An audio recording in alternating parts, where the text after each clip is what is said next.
All right, we're going to sing number 2-3. Number 2-3, Come We That Love the Lord. Number 2-3, let's stand. 1, 2, 3.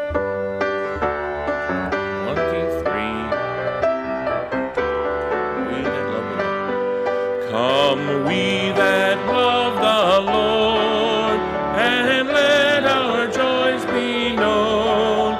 Join in our song with sweet accord, and thus around the throne. Let those refuse to sing who never knew our God, but children of the heavenly King may speak their joys abroad. The hill of Lion yields 1,000 sacred sweets before we reach the heavenly fields or walk the golden streets. Then let our songs abound and every tear be dry. We're marching through Emmanuel's grounds to fairer worlds on high. Thank you for your singing. Please be seated. Amen. Turn over to Judges chapter 7. Judges chapter 7. I had a blessing this morning. I got a call from one of the pastors that just hosted one of our missionaries. And he had called the church here. I was not here. They gave my cell phone number, or regardless, gave me his, but whatever. And they said, let Pastor know that I just had a missionary here and I need to talk to him. All right, now I am usually not a cynical guy, but it's kind of like the principal saying, hey, I need to see that student in my office after lunch. Well, that kid has the most miserable lunch because he doesn't know what it was. So I gave the guy a call, and the first thing out of his mouth was, this is not a bad call. And I'm like, you're a pastor, you know. But he said that he just had Brother Don Sturtz there, and he's known Brother Don for many, many years. Had him in the church, but has not supported him, but he's going to take him on for support. So that was a blessing, but that is not actually why he called me. What they have started is a thing called Phil Michigan. Phil Michigan. Have you heard of that, Brother Case? Okay, so it actually started in the UP, and you can look it up online, philmichigan.com, F-I-L-L, Phil Michigan, and it's to fill Michigan with gospel tracts. And so a couple independent Baptist guys got together, and they said, hey, let's have a contest to see how many tracts we can pass out. And every Sunday night, we'll ask the people, how many tracts did you pass out? It has to be to a warm body, can't be, and it's good to pass them out in a restaurant and leave them for the tip or whatever, and that's fine. But they were just going to count those that were passed out to a warm body. And that has worked tremendously. I think they had something like 100,000 tracts passed out. It's just tremendous. So they continued the contest, and this is what they did. They set aside 1 week to highlight, which is the week from Palm Sunday to Easter, okay? And then they had this idea of recruiting other churches to be in your count, okay? So, First Baptist Church or whatever, he can call his friend and he can say, well, can you do this too? And we're going to count yours. And everybody knows that they're counting other churches, but it's just a way of spreading the news. So he was calling me to try to recruit us to be part of his team. Isn't that cool? So we are going to do that. We're part of the team. I didn't even tell him I'm a Ohio State fan. I didn't want to ruin his day. And he'd be like, I'm sorry, we can't join you, So we are going to join with him. It's Tim Rader up in Michigan. I've never met him, but he has heard about our church and knows of our guys and stuff. Do you know him? Oh, we know him since I was... Really? Oh, cool. Okay. He's best friend with our pastor, Ben. Oh, fantastic. All right. And a church about our size, and he kept saying over and over again, I looked at your website, and you guys are just the same as us. I'm like, so you're crazy too. So, but I'm excited about that. I think it's a great idea. So I'll explain it more, but it's basically trying to pass out as many tracts as you can from Palm Sunday to Easter that week. And then I'm supposed to text him on Monday the numbers. And he was just he's so giddy that he got me signed up on his team. So I love it. That is fantastic. And there's no trophy, there's no anything like that. It's just a matter of seeing how much we can get out the gospel. It's a friendly competition. But Judges chapter 7. I kind of like God's sense of humor, because right away, God calls in the scripture Gideon by a different name. What's the second word in Judges chapter 7 and verse number 1? Jerubbaal. Well, that's not Gideon's name. That's not what his father called him. That's not what his mother called him when he was born. Where'd that name come from? Where did it come from, John? He tore down the altar, and the men of the city came, because I am of the opinion that it was a temple, and his dad was a priest, and just indications are that way. And the men of the city came, and they said, "We're going to kill your son." And the father got in the middle of it and said, No, wait a minute. If Baal is so strong, why don't you let Baal decide this contest? If Baal be God, serve him. If Jehovah be God, serve him. And it was his dad who called him that. And does anybody know what Jerubbaal means? Terry? Let Baal plead. Let Baal talk. Let Baal provide the answer here, if Baal is real. And so even though we've already passed on from that scene, they're not even in that city. They've already blown the trumpet. They're all in armies together, a 32,000-man army. They're off in the field. They've got long rows of tents, stacks of spears and shields and bow and arrows. And I mean, they are a functioning army. It starts off with, hey, don't forget that Baal was supposed to take care of this, but obviously Baal's nothing. Baal's dead. We don't give any heed to Baal at all. But I love the fact that it just starts off with a little dig at the devil for having this temple. Anyway, Judges chapter 7. I just thought it was an interesting start to the chapter. Then Jerubbaal, who was Gideon, and all the people that were with him, rose up early and pitched beside the well of Harod, so that the host of the Midianites were on the north side of them by the hill of Moreh in the valley. And so we've got the army that's all ready. He gets up early, and I think of Joshua getting up early and meeting with God. I don't know if Gideon met with God early, but he gets up early.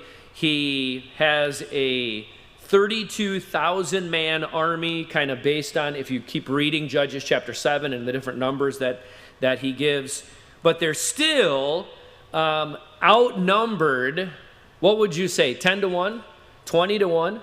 Because they're facing an army in verse number 12. And the Midianites and the Amalekites and all the children of the east lay along in the valley like grasshoppers for multitude, and their camels were without number, as the sand by the seaside for multitude. Was it a 320,000-man army that they were facing? Was it a 3 million-man army that they were facing? So it would be 100 to 1. They are facing giant odds, okay? So that's a very small force that is facing a very large force, but God has a surprise in store for Gideon. Do you like God's surprises? Now they say yes. They married 2 years. I love it. Still sitting really close to each other. Keep sitting close. But sometimes God's surprises are tough to deal with. Look at Isaiah 55.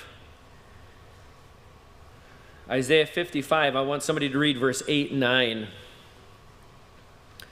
Brother Jeff, a month ago, did you think you'd be sitting here? Nope. I'm not really a student of history. I love history and I read it, but I wouldn't claim to be an expert in history. I do read and I pay attention to international things, probably more so since I was in Zambia, but I wouldn't claim to be an expert in international affairs. But it did surprise me that Putin has pushed into Ukraine as much as he has. I thought he would just do small advances like he did with Crimea and let people just forget. But some people say it's because of the weak leadership that he's seen in the international stage, and he's got a 2-year window to accomplish what he wants to accomplish. But I say all that to say, boy, it's really shocked me. I didn't think we would be at this place in Ukraine 2 months ago or 3 months ago. Things change very, very quickly. But I want you to know that God always has a plan. God always has a plan. Somebody read Isaiah 55, 8 and 9 in a loud voice if you can. Brother Ives? For my thoughts are not your thoughts, neither are your ways my ways, saith the Lord. For as the heavens are higher than the earth, so are my ways higher than your ways, and my thoughts than your thoughts. How many say I've personally experienced those two verses? Absolutely. You could probably think of stories.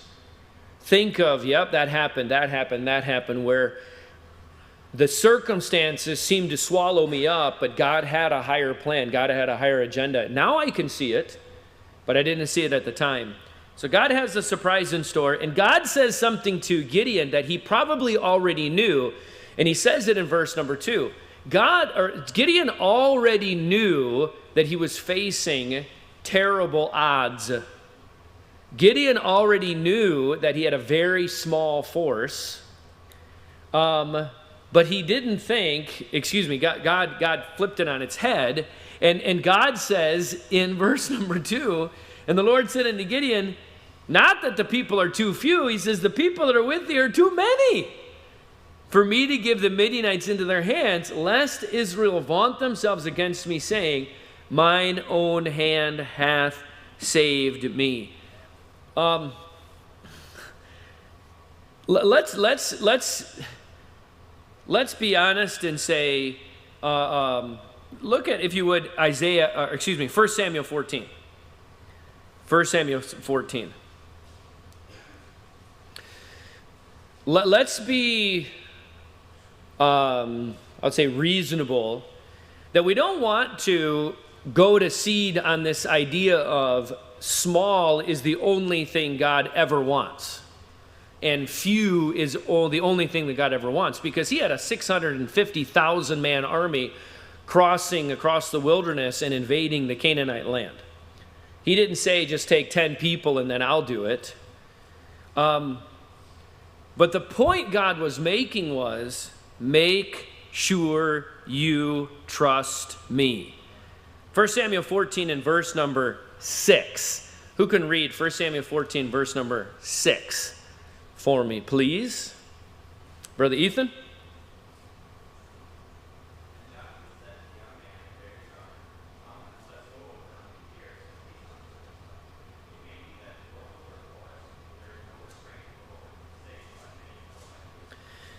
So he says, if you have many or you have few, God is not constrained by those human things.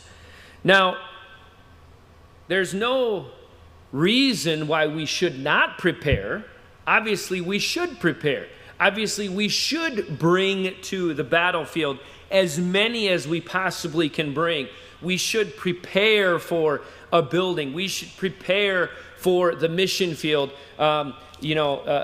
People go on deputation and they get their support and they get their prayer support and they get their financial support. Mark Preem is looking for support for tracts. We need that, in a sense, many. But whether that comes in or not, we can still do God's will because God is strong, no matter if we have many or few. It's not about, well, we don't prepare. It's not about, I might have too much money, I better give it away. And if you feel that way, I can help you. I can help you. But what it is him saying, I want you to trust me. Now, to get you to trust God, sometimes he says things that surprise you. He says things that don't quite make sense from your perspective. Again, if you go back to verse number 2, Gideon is thinking, I have a very small army, and what I have is too few. And then God says, you have too many. The exact opposite of what Gideon was thinking. There are times where God says the opposite of what we're thinking. And that's when we have to say, I'm so glad I'm not in charge, and I'm so glad he is in charge. Because God wanted Gideon to trust him and him alone. God does not want us to take credit for what he has done. God does not want us to take credit for what he has done. Look at verse number 2 again. He says, lest Israel vaunt themselves against me, saying, mine own hand hath saved me. He allowed Joshua and his army to stay large. In fact, he got angry at Joshua for sending a small force to Ai and not taking his whole army. And this is just my surmisings. This is just my opinion. But I wonder if it's because these people were just simply not acquainted with God as much as Joshua was. That their maturity level was so small, and they, in our vernacular, we would say they were backslidden. And so here you have these people who were just a couple days before possibly worshiping Baal, and God says, wow, they cannot understand it. I have to make it so obvious to them that at this stage they couldn't possibly take credit for it. Then I get all the credit. All I'm saying is this isn't necessarily what God does all the time, but what he does do all the time is help us to trust him more each and every day. So he has a couple of tests for them in verse number 3. He has a couple of tests for them.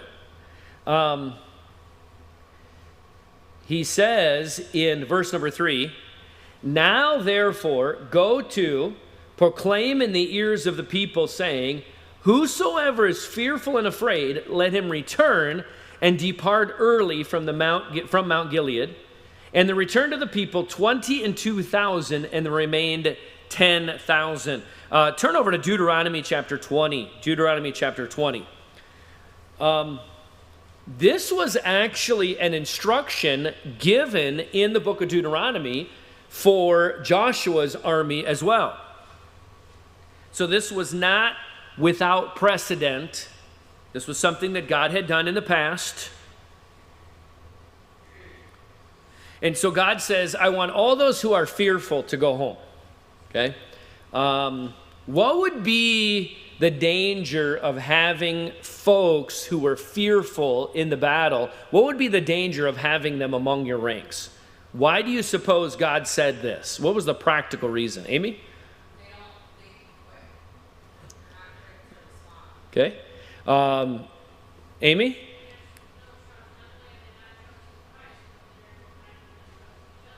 Okay, they're not trusting God. They probably won't trust each other.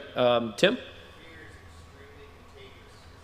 Fear is contagious. Okay, John?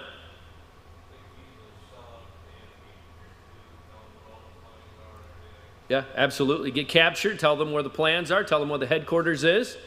Brother Michael? Strategic battle lines, letting the army come and flank you. Anybody else? Brother Jeff?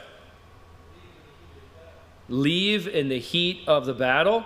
I came across a story of in India, there was a temple in the Indian state of Himachal Pradesh. Okay. He's so kind. I probably totally butchered that, and he's like, that's fine. 2008, August 3rd, 2008, there's thousands of people, tens of thousands walking up a steep hillside. Began to rain. There's a narrow pathway, and someone saw a hamlet off to the side collapse. And there had been mudslides in that area, but the person who saw the hamlet fall assumed it was a mudslide, began to yell that there was a mudslide, caused panic among the people, and they all began to run down the side of the mountain, even though there was no mudslide, there was no danger, and 146 people were killed and 150 were injured because the panic spread so fast, because fear spreads. Deuteronomy 20 and verse number 8. Deuteronomy 20, verse number 8. Who can read that for me? Brother Jonathan?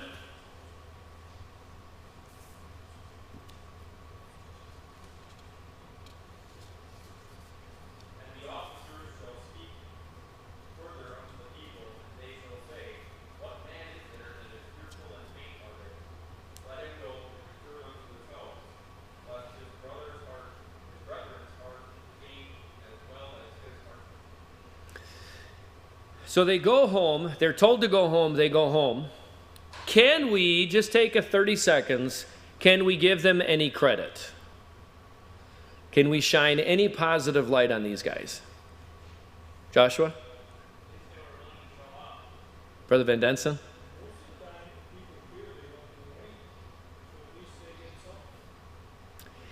I think so. I think we should make application. We can draw conclusions, and we can say, this is what I learned from this, that I shouldn't be afraid in the face of battle, and that I shouldn't quit, and that I should trust God and trust my fellow man. So all those are great applications. But I also want to be careful that, boy, they came. There was probably multitudes of perhaps millions who never came to the battle, who never stood with Joshua, and they were, Gideon, and they were told by Gideon, if you're afraid, you go home. And so they are following their authority. There is a chapter in Deuteronomy, I think it's chapter 8 or chapter 20, verse number 8. And if you go around those verses, it talks about people who are basically staying by the stuff and keeping care of the camp. And then there's folks who go with the army but don't actually go into the battle. And then there's folks who go into the battle. And the truth is, we're not all necessarily going to stand in front of Goliath. And I sure do appreciate these people because they at least volunteered. They at least showed up to the battle. But 22,000 go home, and there's 10,000 remaining. Let's go back to verse number 4. And the Lord said unto Gideon, the people are yet too many. I don't care how old you are in Christianity, God has things for you to learn. God has steps for you to grow. Pastor King's been saved since 1832. He knows it all, and I'll bet his Christian life is easy. I'm telling you, it doesn't matter how old you get in the ministry or how old you get in Christianity or how long you've been saved. There's going to be times where God comes to you and says something that surprises you, something that shocks you, something that is very difficult, something that has some pain and discomfort. And I'm saying, I don't think Gideon was necessarily giddy or happy that God again says your army is too big. Now maybe I'm surmising, but I can't believe he would be happy about whittling his army down again. And then he says, bring them down unto the water, and I will try them for thee there. I don't think Gideon said this, but if I was Gideon, I'd probably say, please don't. The last time I lost 20,000 of my army, I don't know if I can handle another one of these trials. He says, I will try them there for thee, and it shall be that of whom I say unto thee, this shall go with thee, the same shall go with thee, and of whomsoever I say unto thee, this shall not go with thee, the same shall not go. So he's going to try them. Why was it that he originally said these are too many people? Because he keeps going back to that same principle. Gideon and Israel, you've got to trust me. You've got to trust me. You've got to trust me. And so in this instance, he says, I'm going to try them. Now, he didn't specifically use the word heart, but you see over and over in Scripture, you can only see the outward, but if you let God look at the situation, he sees the heart of the situation, he sees the future of the situation, he sees all around it, and we can trust his guidance. Let's look at a couple verses about God trying the heart. Psalm 7 and verse number 9. Psalm 7 and verse number 9. Somebody look that up. Proverbs 17:3. Proverbs 17:3. And then 1 Thessalonians 2:4. 1 Thessalonians 2:4. Psalm 7 verse 9. Psalm 7 verse 9. Brother Chad. Will let the wickedness of the wicked come to an end, but establish the just, for the righteous God trieth the hearts and reins. So here's a young gal, and she's interested in this young man, and her pastor, the Bible, her parents all say, pray about it. Pray about it. Why? Why would that be important? Because our perspective is limited. Our perspective is only from one side. Our perspective is only the outward. We have a God that she can go to and say, you know his heart. You know the future. You know what is best. Show me your will on the subject. God tries the hearts. It is so much better to ask God, God, you know the situation inside and out. Please, you show me what to do. Proverbs 17 and verse number 3. Proverbs 17:3. Brother Jeff?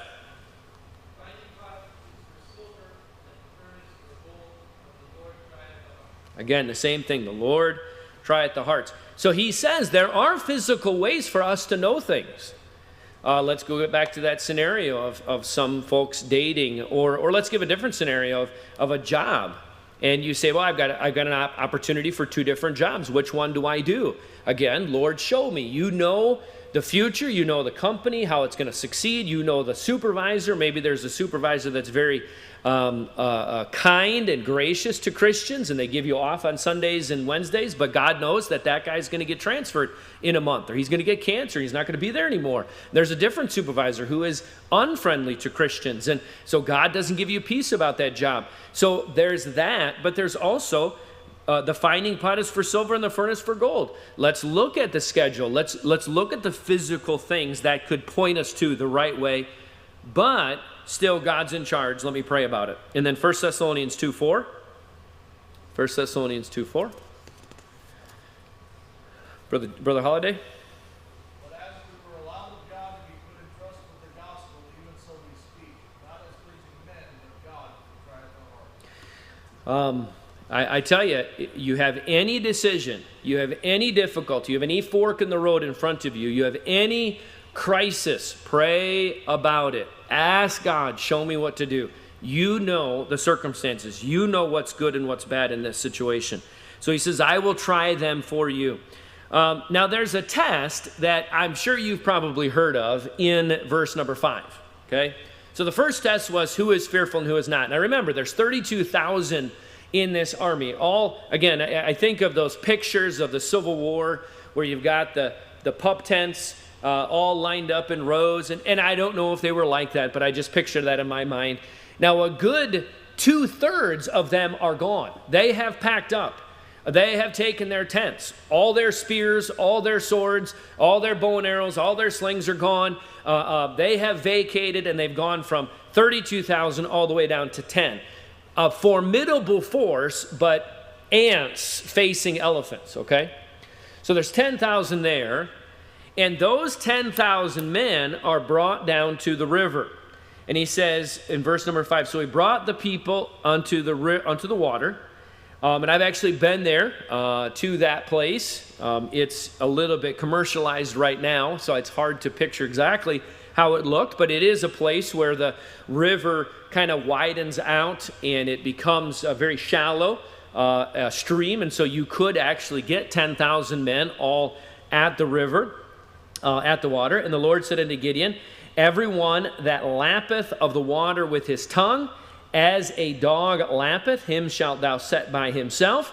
likewise everyone that boweth down upon his knees to drink. And so you've got a bunch of people who are basically sticking their face down into the water and drinking. And then you have some folks who are dipping into the water, okay, and bringing it up into their mouth, all right? In the verse number 6 says, and the number of them that lapped, putting their hand to their mouth, were 300 men, but all the rest of the people bowed down upon their knees to drink water. So you've got the vast majority put their face into the water, and then only a small group reach down and grab the water. And God has told Gideon to observe and then pick these men out and put them to this side, and these men and put them to this side. And so if he did it on this side of the river and that side of the river, it would have been easy to do that considering the terrain and considering the river, and it's very shallow. And so you've got this huge force, 9,700 on this side and 300 on this side. And it doesn't tell us that God, or which one God has chosen until verse number 7. Now, I don't know if Gideon knew which one, but if Gideon is saying, okay, you go over here, you go over here, I'm thinking Gideon is hoping for the 9,700. Well, if we send 300 home, that's not that big of a deal.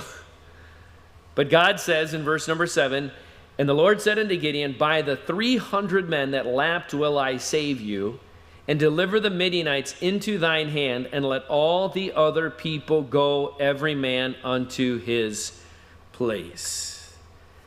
Wow. There's possibilities here. I have a tough time criticizing the 9,700. I'm just being honest.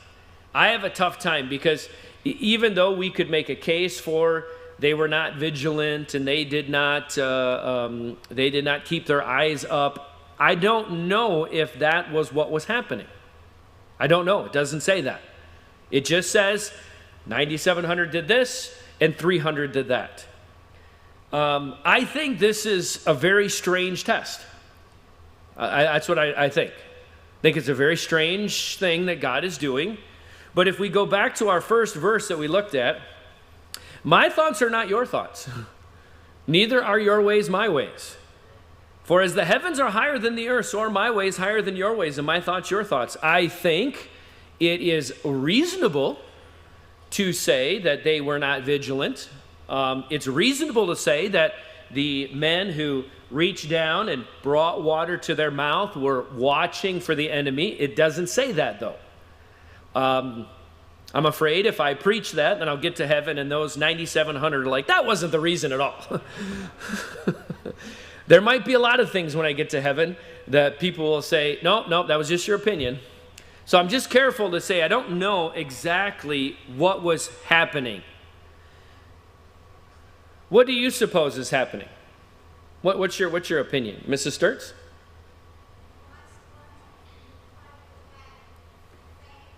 Okay. Sure.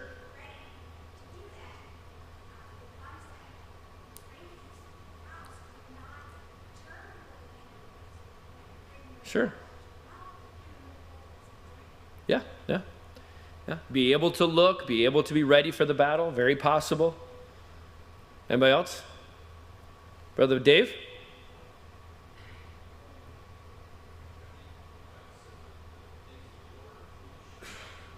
Sure.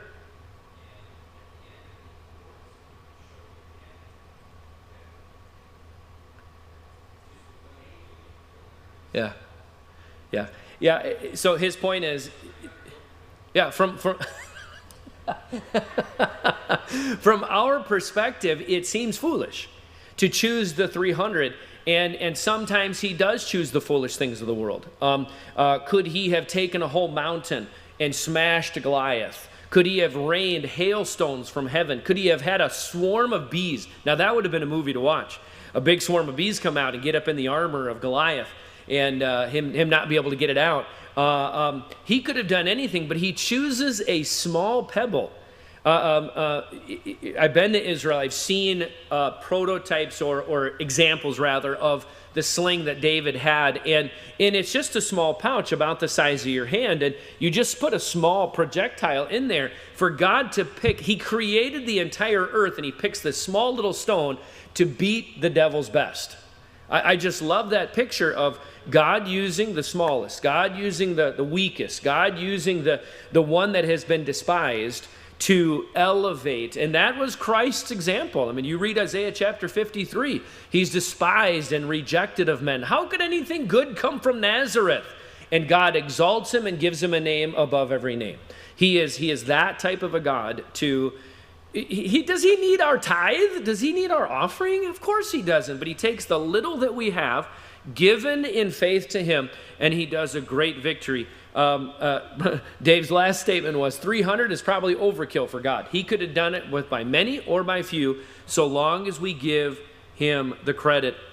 I feel a little bit sympathetic for the 9,700. I mean, if we're going to be kind and gracious to the 20,000 that left, how about these guys? These guys weren't fearful. And yet, by this, God says, I don't want you here. I only want these men. What are some lessons that we can learn from these stories, this trial of God reducing Gideon's army? What are some lessons that we can learn? While we're thinking of that, look up, if you would, Psalm 40, verse 3, Psalm 40, verse 3, Psalm 56, 4 and 11, Psalm 56, 4 and 11, and Psalm 62, 8. Psalm 62, 8. So, who's got some lessons to learn from this? Who's got some lessons? Brittany? Sometimes what you thought God called you to do, you say, wait, or not yet. Wow. Not today. You know, that's a great perspective. Gideon was called to deliver the Israelites. Gideon was told, blow a trumpet and assemble an army, and that's what he did. And so Gideon is absolutely on the path to be a general, and he is familiar with Joshua. He's familiar with Barak. He's familiar with all of the generals of old, and reluctantly, remember, he said, I'm from the smallest tribe. I can't do this. So he's humble, but he's willing to step up. I'm going to be a general. And God takes his army away and says, I don't want a general right now. I want somebody to smash a lamp. Trust God. Trust God. Brother Eric? God usually uses someone who's not qualified. Moses, Nehemiah, Yeah. David, whoever. Go and do something. He usually uses someone to do it. But at the end, you know there's no way that guy could have done it. Yeah. And God gets the glory. Yeah. He chooses to use us to make the rocks cry out. That's right. And then he chooses to use our He always uses people, okay? He always uses people to accomplish his will, but probably because of our pride, he uses the weakest to accomplish the greatest, because at least then he will get the glory and those people will trust him. Who's got Psalm 40 and verse number 3? Psalm 40 and verse number 3. Somebody's, Jacob, you're sorry, you're too far away, and you blend into the Dora just a little bit from my perspective. Thank you. And he hath put a new song in my mouth, even praise unto our God. Many shall see it and fear, and shall trust in the Lord. It's one of the reasons you should sing, to make people afraid. No.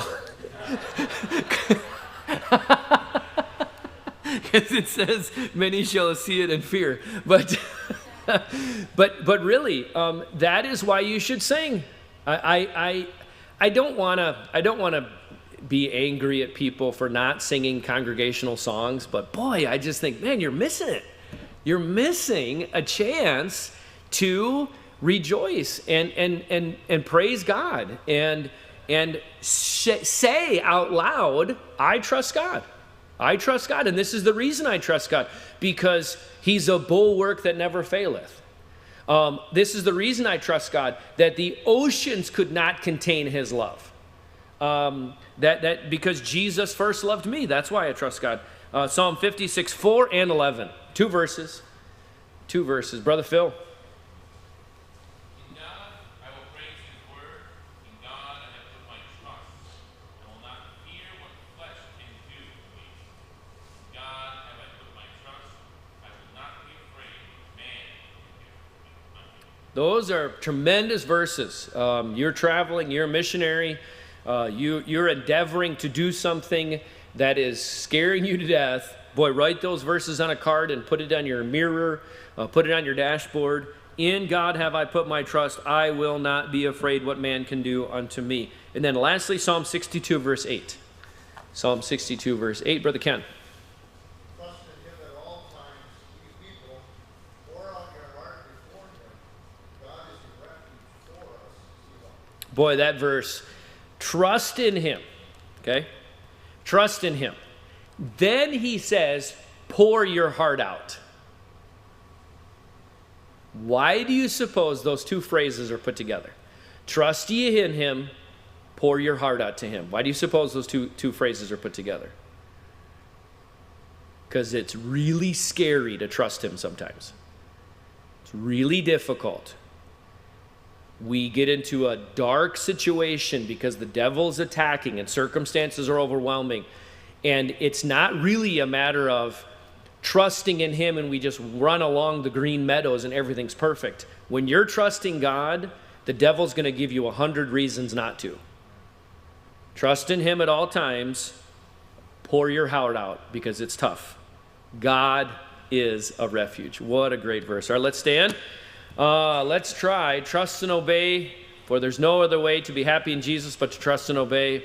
And then that is our dismissal song.